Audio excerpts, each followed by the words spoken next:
Well, welcome to the podcast. Nathan Newberry here, your host. Super pumped to have our guest, Brandon Forbes, here joining us. You guys are going to love his conversation with some tactics around building and growing a coaching business. And then also just talk about his life story because he has a really unique one that you guys are going to love. So, and then stay toward the end too, because we're going to really dive into some tactics around how to grow your coaching business that I think you're going to really love and eat up. So make sure to stay on till the end. If you haven't liked and subscribed, make sure to do that. I also want to give you a gift down below for all our listeners here. There's so many times people struggle to even know how to do ads, start running ads, or know how to build sales teams, know how to do sales right. And so I put together a whole free workshop down below in the show notes that you need to check out before we jump in so that you can really be able to get some really good help. So it's my gift to you, Brandon. As we dive into the podcast here, I want to just ask you, what is high performance? What does that look like? What does that mean to you? How do you apply that to your life? Yeah, dude. High performance, I believe, means operating at your God-given standard and potential. And, right out of the gate, I'll just kind of go on that flow. I try not to talk about the Lord. It's actually my mission on some podcasts to try and talk about business without intertwining the Lord, but it's almost impossible. So I believe that's what high performance is. And some people could say it's a supercar or $1 million month or something like that. But to me, the foundation of it, it's just doing what God tells you to do. Love it. Yeah. I mean, it's as simple as that, but most time people don't follow that, right? Yeah. 100%. Tell us a little bit about how you help serve people, man. Yeah, bro. So, just a super high level, quick background. Yeah, I got into ads. Used to suck at ads. I hated ads actually, and was a part of a coaching program that only taught organic. And then I realized that this is the slowest way to actually, build a coaching business, in my opinion, unless you're super connected or, have a big audience already or happen to go viral. So what I did was I basically, long story short, prayed, and I just believe the Lord gave me this idea for a funnel that didn't include pixels. You didn't have to set up a website. It didn't cost a lot of money to start, and it actually grew your organic following. And I tried it, and it crushed. So basically, I help coaches scale with ads in a nutshell. Love it, man. I love it. Yeah. I mean, it's as simple as that, but people are fearful of it. Yeah. You're married, you have kids.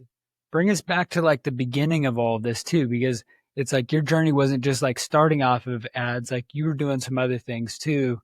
And all the while this journey, your family was going through these struggles with you as well, up into the success that you've been able to build so far too. Yeah, bro. So I'll just do a quick elevator pitch backstory of kind of the journey. So grew up, super great house. Parents were pretty well off. Stepdad, so my parents got divorced when I was younger. Stepdad had a really good job. Messed his leg up when I was 13, playing football with us at one of my birthday parties. Had some pretty gnarly surgeries. Got addicted to pills. Both him and my mom lost their job. Ended up going from drinking to smoking to cocaine all the way to meth, bro. Wow. In and out of jail, and literally our family was kind of destroyed. So I moved in with my grandparents, and I was like, dude, I'm never gonna be like them. And turns out I turned into a total pothead, drinking, sneaking out, all the things in high school. And dude, at 17, I went to jail on the night of homecoming. Not for anything crazy, but just smoking weed. And the cop decided to take us to jail. And the next day, it was pretty crazy because, dude, just being real, I was playing drums at church during that season. So the church drummer goes to jail for smoking pot. I was a total lukewarm believer. And yeah, so I was rock bottom. I had basically this encounter with this dude at the gym. He was tatted up, crushing the weights out, and he was like, dude, there's a call of God on your life. You should come to church with me. And I was like, bro, like a dude with tattoos. I grew up kind of religious, if you will. So I went, had an encounter with the Lord, felt called to ministry, maybe similar to your story, went to Bible college, and then started to feel a call for business. Dude, I had a pool cleaning company, a guitar pedal board company, a lawn mowing company, drop shipping, Amazon, literally everything you could think of. I tried, and pretty much 95% of it failed. Uh, but what it did was I just kept learning. And through this, I met Sarah. We decided to get married, and I didn't have any money, bro. Like when we got married, I think I had $200 after the wedding. Uh, so I was cleaning pools and just interning at the church. Hmm. And one of the dudes at church just so happens that his mom was Brooke Castillo, which a lot of people don't know who that is, but she owns the life coach school. They did like 50 million a year at the time, and I got a job shipping boxes. So, bro, I was ready to retire just a box logistics coordinator shipping boxes for her students because it was the most money I ever made. And I was like, dude, this is amazing. Like, I'm finally not broke anymore. I can save money and pay off debt and stuff. But as I was working there, I start to really get a vision for what's possible. Um, and I got interested in social media because I was editing my pastor's stuff. And so I basically launched a marketing agency helping Brooke and her clients edit videos with captions underneath them. Like if you remember Gary Vee and Grant Cardone back in the day, Yeah. like they were like the first few to do that. So started that, scaled to like 15, 20K a month, made 15 to 20K a month and was miserable, but full of pride. So I started doing that. I still had a job. I had like a co-working space that a guy from the church like invested in. So I was making good money, but I was just spinning all these plates and like low key was miserable, was pursuing money over God, and then started drinking. And at first it wasn't like anything bad at all, just like a couple drinks with guys from church. But shortly after, like they would leave and I would just keep drinking. And like by no means was I getting drunk like every day, but once a week, once every other week, I would just get drunk. And it turned into a big idol. The Lord basically asked me to shut it all down, Hmm. move back to my hometown, and become a high ticket closer. So that's what I did, bro. Like literally moved from the city in Dallas all the way back to a small town called Caddo Mills. There's like 6,000 people here. Just sent Nathan a picture of a farm truck driving in front of me because I was a little late to the show because of it. Um, and yeah, bro, the Lord started to work on me, and then that's kind of where some of this came from, was being obedient in that. And then when you made that transition as a closer, I think that kind of got you into that education space even more too and got you familiar with it. What made that leap then into what you're doing now with coaching coaches? Yeah, dude. So again, Brooke, she coached coaches. Like she was like a certification for coaches, had more students than anyone I've ever seen. Like she crushed it. Um, and then after that, I basically applied what I learned there to my marketing agency, which my marketing agency was specifically for coaches. So we only worked with women life coaches. Like that was our niche. And most people were asking me like how to make money, not how to edit videos. Hmm. So I kind of had that in the back of my mind. And I took on a couple coaching clients during that season. But like I said, business became just a total idol to me. So I transitioned into high ticket sales, which coupled my ability to market, right, with actually being good at sales, um, and caring about people, kind of like you mentioned before, gets you a long way. So I was pretty good at it. And dude, I was like, I'm never going to be in business again. I straight up told my pastor, like, dude, I just accepted this job as a closer. Like, I'm shutting down my businesses. I'm never, going to pursue it again. But 6 months into that job, like a total God story, but this guy who's connected to a church like in Tampa messaged me on Instagram and we get on a call and basically we're just going back and forth, like just connecting. And he's like, dude, I feel the Holy Spirit. I'm like, awesome, bro. Like, he's like, dude, I'm going to come to Dallas, bro. And I was like, okay, like we we just met, but I mean, yeah, if you come, like, yeah, we can get lunch, hang out or something. And he booked a flight. We got together, we prayed, and he was like, dude, we're supposed to do a Kingdom Coach challenge. And he had made 100K in 3 days recently, like right before that call from an online challenge. So we did a challenge. I remember we both put in $5,000 for ads. I put in 2,500. He put in 2,500. And at the time, bro, that was like 25% of my net worth, which was a lot of money to me back then. And I was scared of ads. I was like, there's no way this is going to work. You know, I had worked as a high ticket closer for an organic marketing coach who only taught organic marketing. Don't run ads, don't run ads. So we did it, and we had 12 people, I think, maybe live on the call, but we made $40,000 from the challenge. And that, like, boom, I was like, this is crazy, bro. Like, I can't believe it. So I quit my job, went full time in Kingdom Coach. And then literally within like 2 weeks of that challenge, the IG growth funnel just kind of dropped in my mind. And then, yeah, it kind of went from there. Dude, that's awesome. That's awesome. If someone was about to like start and launch or even know how to like scale, what would you suggest for those coaches? So, not everyone should be a coach. Yeah. Right? You actually have to have something you've achieved, helped other people achieve, a skill set or some type of transformation that you've experienced or helped other people experience. Now, if you do have one, then what I would suggest is niching down, right? Figuring out who you're called to serve. Like literally, just if you're a Christian, maybe you're not. Just ask, who is it that I feel called to help, right? And then once you have that, pro tip would be to niche down and target people that have money, because it's a lot easier to sell to people that have money and collect a high ticket fee, right? From there, you need to build a really good offer for those people, basically just helping them go from a pain to an outcome and build a proven process that helps get them there. The person I like to always talk about is Dave Ramsey. Most people forget he's an online coach, right? He has an in-person setup as well, but he sells a coaching program, and it's so proven that people don't view him as a scammer because his process is guaranteed to work.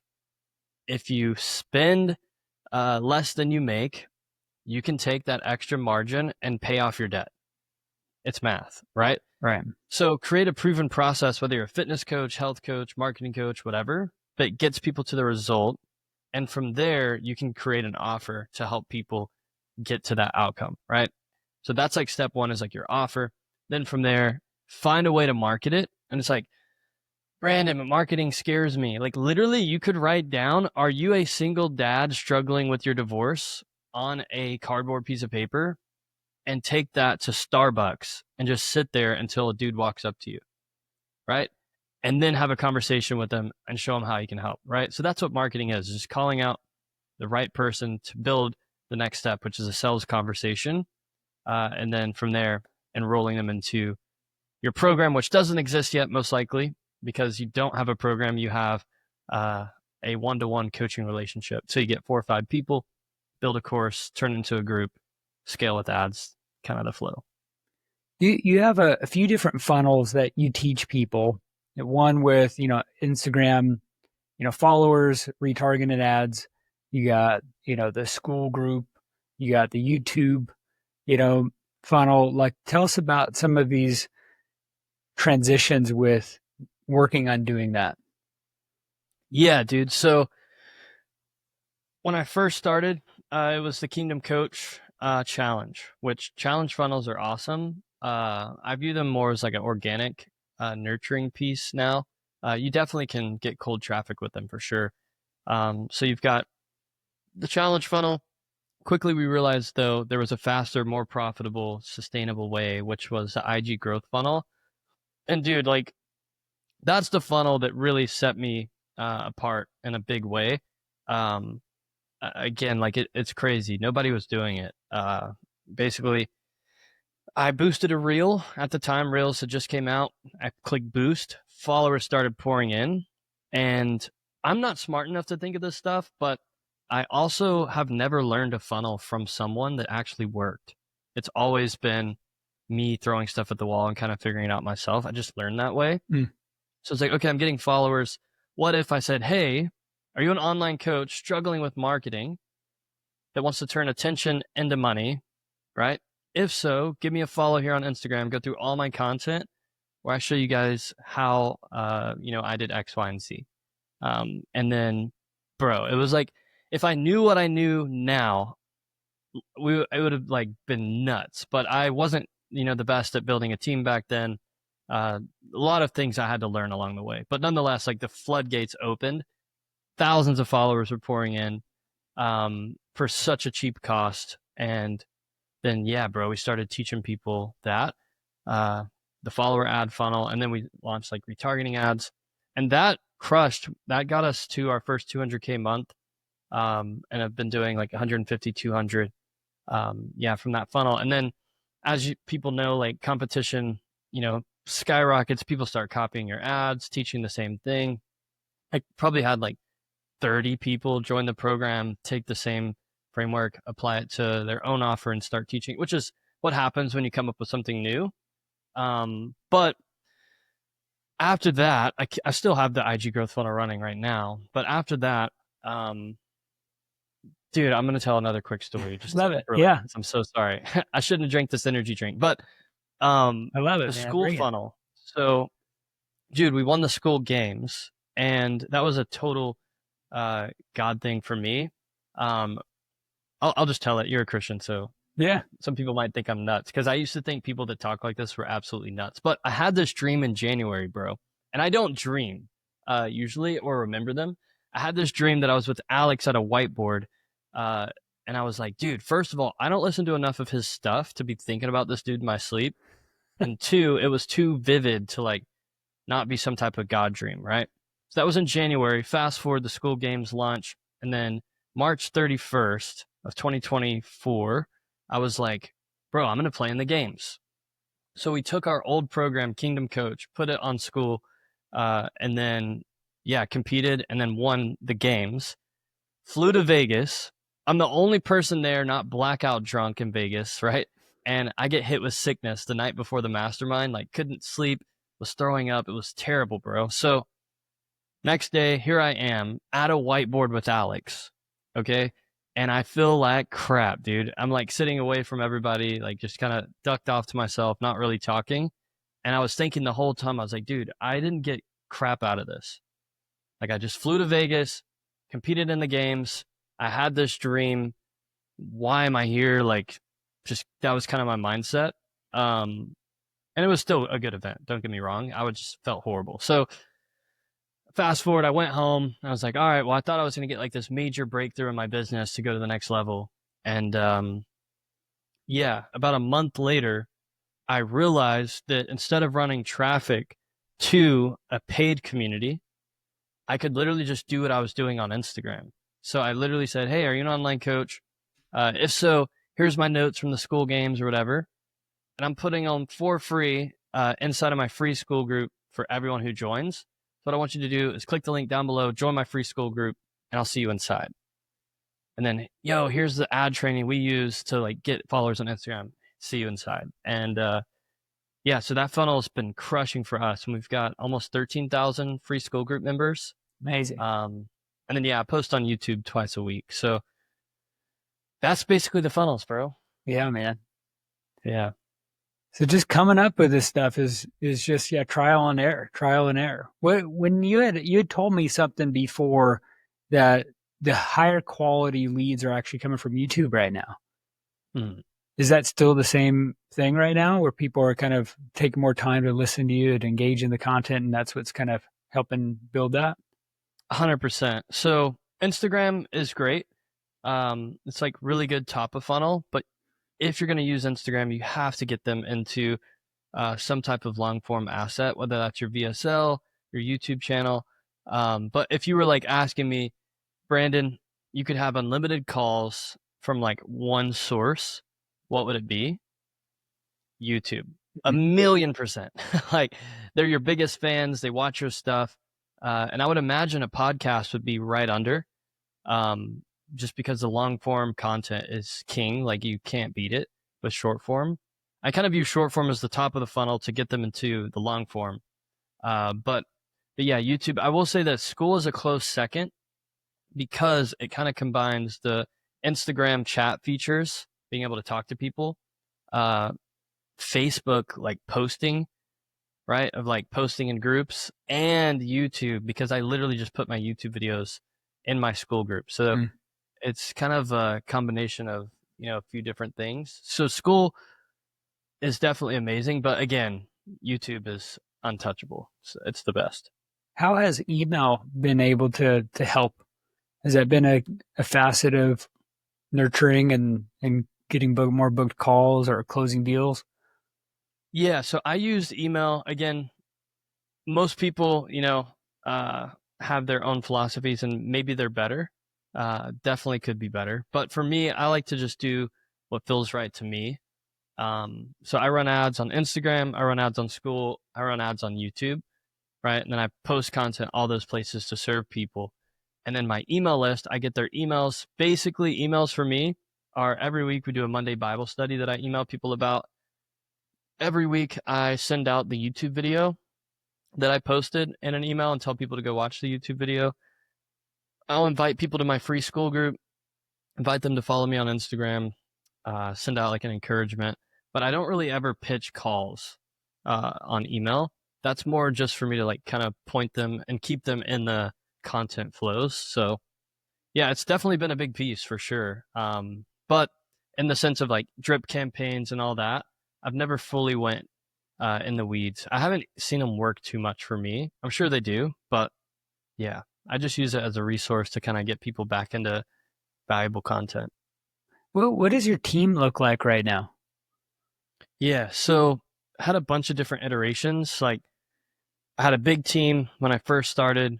Margins were down, so then I had a small team, which was literally me, a client success manager, and then a closer slash setter that did both. And profit margins were like super high, but it wasn't like a team that was scalable, right? So I feel like the impact we were making wasn't as great as it could have been.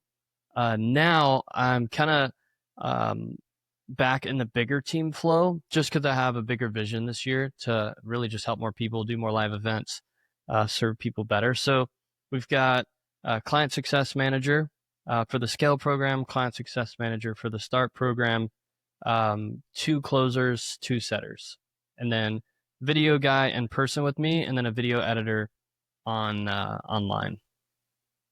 It's a good sized team. Yeah. Yeah. Have you used a VA to help you with managing anything from personal things like a house manager or helping you with emails or mail or any coordination of that sort? No, but crazy enough, I'm actually chatting with one right now. She just messaged me. So yeah. That's been a game changer for me. Is Yeah, getting did it. you use one? Yeah, an executive assistant, and then I'm working on getting like a house manager too to kind of help do some of this stuff, like go get groceries or a few different extra things. I think there's like layers of. I don't think that as like luxury. I think of it as like being really focused on being able to prioritize the time that is most efficient on things that God's given us the ability to do and focus on. And those things just kind of burn me out and I hate it. And I'm like, gosh, why am I don't know. Dude, It's been interesting, but it's been a game changer for sure. 100%, bro. I like at our house, we have a house cleaner Yeah. that comes. She like does incredible job. Like anyone listening who makes enough money to pay someone to clean your house, like highly recommend it. But I've been telling my wife, I'm like, we need somebody to do our laundry. Like, why are you still doing the laundry? And she's like 8 months pregnant, and then we have a kid, and like can get behind on it, and like we have church, we have all this. It's like, bro. So I 100% agree with you. Yep. Yep. Yep. Yeah. Let me ask you some tactical questions here. When should you hire your first person? I'm sure you get asked that sometimes. When's that a good time? So, um, what I teach people to do, and again, it depends on like the methodology behind like how you're running your business, but let's just say you're an online coach, you're booking in sales calls, and you've got traffic coming from somewhere. My belief is basically the first hire should be an appointment setter, right? Because essentially your highest level task in the beginning should be creating content. Like that's going to make you a lot of money, and having sales calls is going to make you a lot of money, right? And then at the beginning, you can't hire a setter, most likely, because you don't have any traffic. So it's like you have to solve that problem first. Once you get people coming in, then you can turn up the ads, get a setter in there. Now you're packed out with coaching calls and sales calls, and then keep selling, keep scaling the ads, bring on a client success manager so you can buy back more of your time to focus on the most important task, which is sales, again, as far as creating cash, right? And then sell until right your time is maxed out again, and you're making enough money to bring on a closer to where they are incentivized, and then boom, hire a closer, and then basically just focus on marketing. I feel like the biggest hurdle that many people have is like, okay, I know I need to create content, but when, where, how, when do I do call to actions? Do I just do value? Talk about your strategy with that. Yeah, so what I do is I post 1 to 2 YouTube videos a week, all value or client interviews. And at the end, there's a CTA to either join the free school group or book in a call. Every time I post one of those, I send an email telling people about it, right? I post about that YouTube video in the school group. And then I put that video ideally on my story as a CTA, like, hey, new YouTube video. Then throughout the week, I'll post a CTA on my story almost every day with like client screenshots, client wins, things like that. Like a 2-step, like, hey, here's a new asset I made. Send me the word VSL to get it. And then I'll post a reel 3 to 5 a week. I'm sure that could be better. But yeah, dude, that's basically the flow. And then every day in school, we do some type of CTA. In school with CTA, is that like you're saying hand raisers to get people from the free group into your paid service? Your paid program? Yeah, or usually to get them into a conversation. Got it. Like comment the word down below to get an asset, or we're bringing on like X amount people this week. Send me the word blah blah blah. If you're interested, things like that. Yeah. Are you doing any cold outreach at all? Not right now. Because I know like the 4 core that Alex Ramosi talks about is, paid ads and then content, right? Which you're doing really a lot of. And then you got the warm outreach and cold outreach, which essentially you are creating some warm outreach with some hand raisers as well. But cold outreach, I was just wondering if you're doing some of that yet. Not right now, but I know somebody who is. Andy Elliott, bro. I'm getting messages from those guys like every other day. Like, yo, I'm on Elliott Army. Like, nice to meet you, bro. I'm like, dang, dude, they're going hard with it for sure. Yeah. Dude, this has been so amazing to catch up with you, Brandon, and hear kind of your strategies and insights. How can people follow you and connect with you further? Yeah, Instagram would be great. I am Brandon Forbes, or YouTube. Just Brandon Forbes if I stop.